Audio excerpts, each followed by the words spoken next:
Provisioning mistakes, that's something that everybody worries about. My name is Nika Waters, and welcome to the Boat Galley Podcast. Today I'm sharing my top 3 mistakes that I made when provisioning and hope that you won't ever have to make them yourself. Today's episode of the Boat Galley Podcast is sponsored by Infinity, the most trusted name in woven vinyl flooring in the marine industry. Since 2008, Infinity has offered boat owners premier flooring options proven to withstand even the most demanding environments.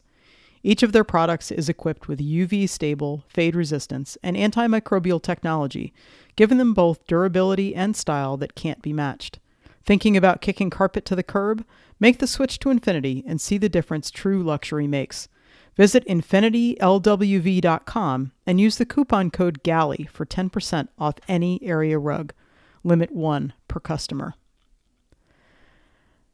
At this point, after provisioning and reprovisioning a number of times in a number of different countries, I think I've got this provisioning thing down pretty well. It's sometimes easy for me to forget the big mistakes that I made that then, as I reflected on them, they helped me to get to my level of confidence now when it comes to stocking the boat with food and all the other things that I have to get for the boat for an extended cruise. And my whole reason for sharing my mistakes with you is to help you avoid making them in the first place. Mistake number 1, trying to take someone else's provisioning list as my own. My absolute favorite onboard cookbook is more than a collection of recipes, and actually there aren't that many recipes in there to begin with.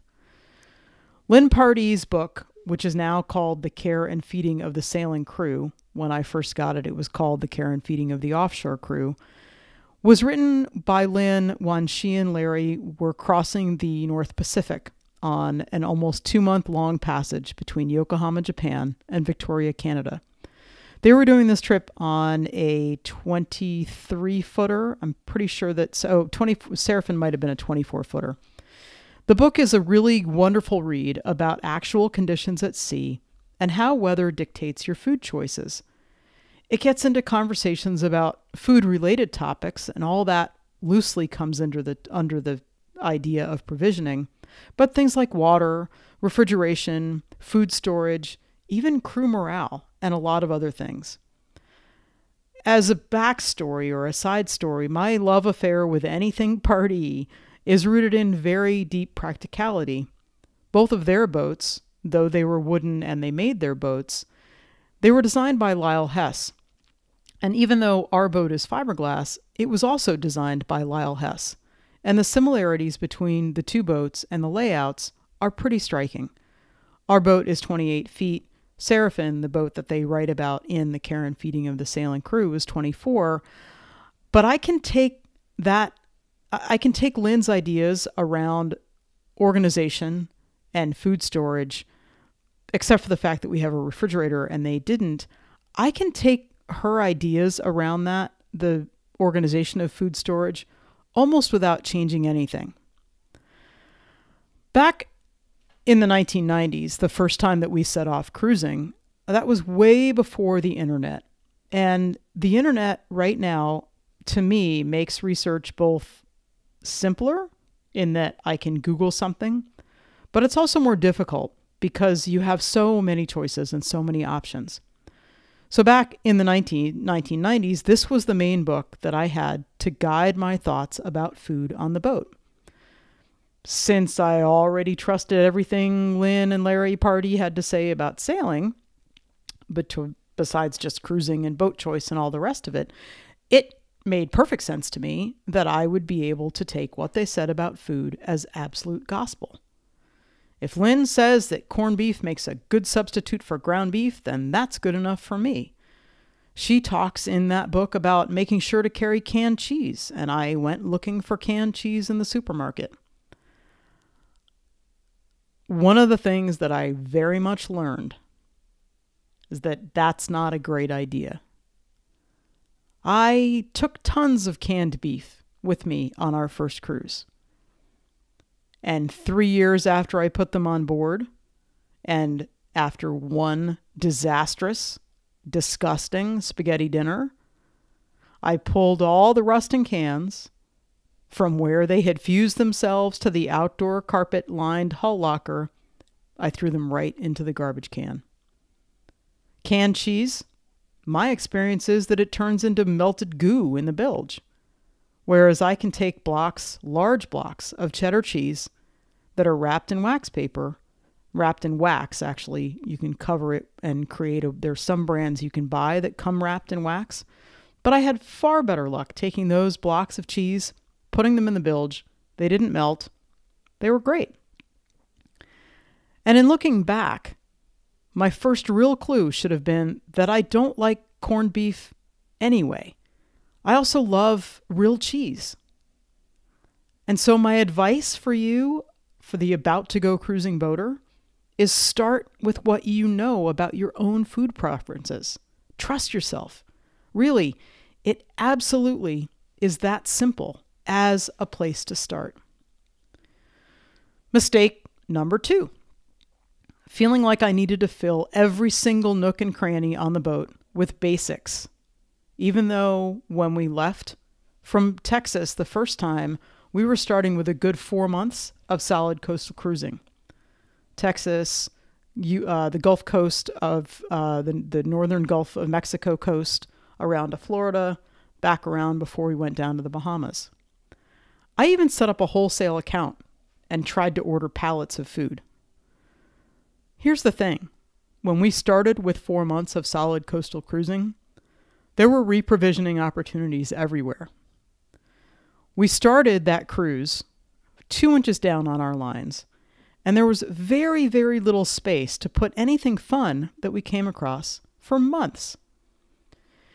Yes, make sure you take advantage of having a car at your disposal to buy lots of heavy things.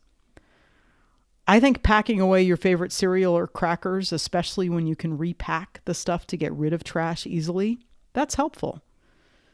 But taking 50 pounds of flour, which is available everywhere in the Bahamas and the Eastern Caribbean, or those cans of corned beef, it's a waste of space. Take the things that you know you're going to use a lot. Take the things that are your favorites that are maybe specialty items. Take lots of those, but leave lots and lots of room to explore local foods. And yes, the grocery stores change even when you're going from one state to another in the States. Mistake number 3 is worrying about boating specific recipes. The very best skill that I could teach you or have you practice is not to find the best boating cookbook, but if you have to have a good boating cookbook, I'm going to tell you that the best one is the Boat Galley Cookbook. Instead, hone your improvisational chops. Learn what spices you like. This goes back to number 1. Start with what you know. Start with what you like. Get really comfortable figuring out what goes well with what and how to substitute with absolute abandon. Well, that takes a little bit of practice and a little bit of learning, the substitution. I'm probably not going to substitute, garlic powder for cinnamon powder, for example. But if I know that cinnamon has a slightly sweet taste, I might substitute coriander, which also has a slightly sweet taste. Or I might add some ginger and a little bit of brown sugar if it's something that's a sweet recipe. Yeah, cooking on a boat is different. Mostly, though, in terms of things like counter space and cabinet space and specialty tools and gadgets that you might have on board. But at its core, cooking on a boat is still cooking. And my advice is to practice your creativity in the kitchen. See how long you can go without grocery shopping. Create meals with what you have on hand. Come up with a list of the things that you can make, the kinds of dishes that you can make that are great for using up odds and ends and bits of leftovers. My favorites include things like pizza, omelets, great big salads, quesadillas, curries, fried rice, stir fry. Do you need some more ideas? Let me know. But those are my 3 biggest mistakes that I hope to keep you from making. Don't take somebody else's provisioning list as your own.